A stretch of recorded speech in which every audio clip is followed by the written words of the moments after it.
So, as the text indicates, there are some important themes about friendship, both in the philosophical tradition that we look to and that theology, Christian theology, really in many ways draws from and plays up against, as we have seen throughout this course, and in the theological tradition as well. So, in the philosophical tradition, as we have seen and looked at discussions from Plato and from Aristotle and from other aspects of the Greek philosophical tradition, friendship is, throughout many of those thinkers, thought of as the bond that really holds society together. Friendship, mutual obligation, not based merely on rights, but based on relationship and friendship, holds society itself together. This same theme of friendship as holding society together follows through in the Western theological tradition. We've looked at some materials from Augustine throughout this semester, and as you see, Augustine obviously is one of the key thinkers for the Western theological tradition in a whole bunch of areas, including in this area of friendship. And the textbook brings out some ambivalences in Augustine's treatment of this question of friendship. And one of the main themes that you'll see in all of these theological thinkers in the early tradition talking about friendship is the question of self-love. What is appropriate self-love? Is there an appropriate kind of self-love? How do we talk about self-love in relation to friendship and in relation to our regard for others? If Jesus said that the greatest love a friend can have is to lay down his life for his friend, doesn't that mean we ought to not regard our lives as worth very much? Doesn't that mean we ought not to love ourselves in the same way that we love our friends? Those are difficult themes. Now, as I'm saying this, I'm sure you're thinking to yourself, well, no, it doesn't mean that, right? I mean, Jesus said to love your neighbor as yourself, which means you should have some love and some regard for yourself. And that's true, and that's part of the ambivalence that the theological tradition picks up on. It's part of the ambivalence that Augustine picks up on. A second piece of this ambivalence that Augustine picks up on is the significance of love for a friend in relation to love for neighbor and in relation to love for God. Should we love a friend more than we love someone else that we might consider a neighbor? Now remember, Augustine is also very important and influential and interested in political theology. So we talked and looked a bit about a section of Augustine's City of God, and that is political theology. And Augustine's kind of thinking about, well, what's the relationship of the state today to the future city of God? What's the relationship of the city of man to the city of God? In our terms, in some broad ways, how does church relate to state, or how does society relate to the eschaton? Well, the same kind of themes are taken up in Augustine's treatment of friendship. So, should I love a member of my own country more than I love a member of some other country, a stranger? What is the relationship of friend and stranger? These are themes that we take up in our discussion of friendship. And then also is the question of, what is the relationship of my love for my friend to my love for God?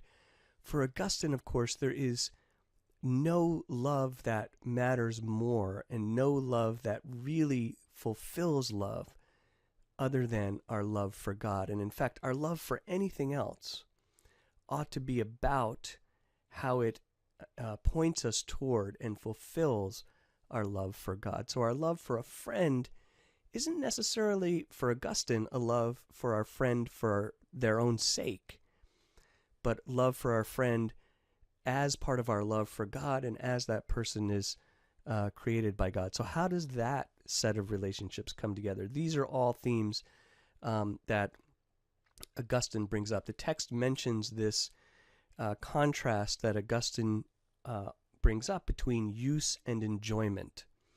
Now, this sounds a bit strange, I think, to our modern ears. We think, well, of course, something that's given to us, like, a good meal, right? It's something we can enjoy because it's given to us, and just for its own sake and the gift that it is, we can enjoy it. Same thing with a good conversation with a friend, right? That friendship is given to us. It's something that we can enjoy for its own sake because it's worth enjoying for its own sake.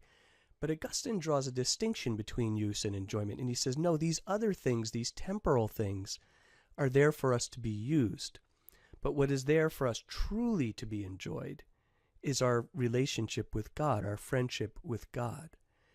And so all these other things are, in a sense, means to the end of our enjoyment and friendship with God. Now, they are things that can be enjoyed in their own appropriate way as we use them. But if we enjoy them without reference to the fact that they are gifts from God, then we end up really misusing them. There's a subtle distinction, and it's something that, a theme we can pick up on and talk about. The text mentions another thinker in the Western tradition, which is Aelred of Rievaulx. So Aelred is important and an interesting figure because what Aelred begins to do is think about the values of different kinds of friendship that have some degree of value in and of themselves. It's a little bit different than Augustine's distinction between use and enjoyment. But what Aelred does is begin to think about different kinds of friendship, different sorts of levels of friendship, and the sorts of appropriate or inappropriate kinds of relationships that might apply to those different kinds of friendships. And you can see in the text on page 278 and 279 the different kinds of friendships that Aelred mentions. And so notice how Aelred is thinking about different types of relationships, perhaps at the deepest level, spiritual relationships, which can be positive spiritual relationships or negative spiritual relationships. And as you move down his list, rational relationships, recognizing the value of a mind, or irrational relationships that are based on just vanity, or natural relationships, which are for your relatives and for your family, physical, duty, various other kinds. And so what he's beginning to do is think about different kinds of virtues that inhere in, or different kinds of vices that inhere in, different sorts of friendships. And then the third figure in the Western tradition that our book picks up on is Aquinas. And again, as we've talked about, Augustine, Aquinas, really key figures. Augustine picking up on a lot of the Platonic philosophical legacy in the West. Aquinas reinvigorating a lot of the Aristotelian philosophical legacy in the West and bringing that into conversation with Christian theology.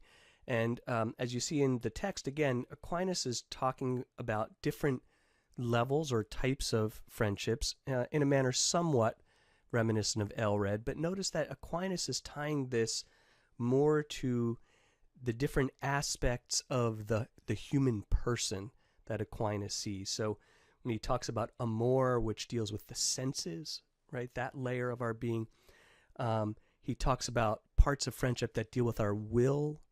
He talks about parts of friendships that deal with our habits and dispositions, which relates to our soul, our will, our senses.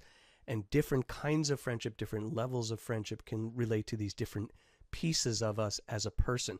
And this also relates to this question of self-love, right? Is there an appropriate kind of self-love? And I think it's fair to say that Aquinas has more of a sense that there is an appropriate kind of self-love than perhaps Augustine would, and that is rooted in some of the differences in their anthropology, right? The way you think of the human person, what is a human person, your anthropology, is going to affect what it means to have a human relationship, and what is a good human relationship and what is a not as good human relationship. And also it's going to relate to how we ought to think of ourselves. What kind of love, if any, ought we to have to ourselves, and how does that relate to other loves that we might have.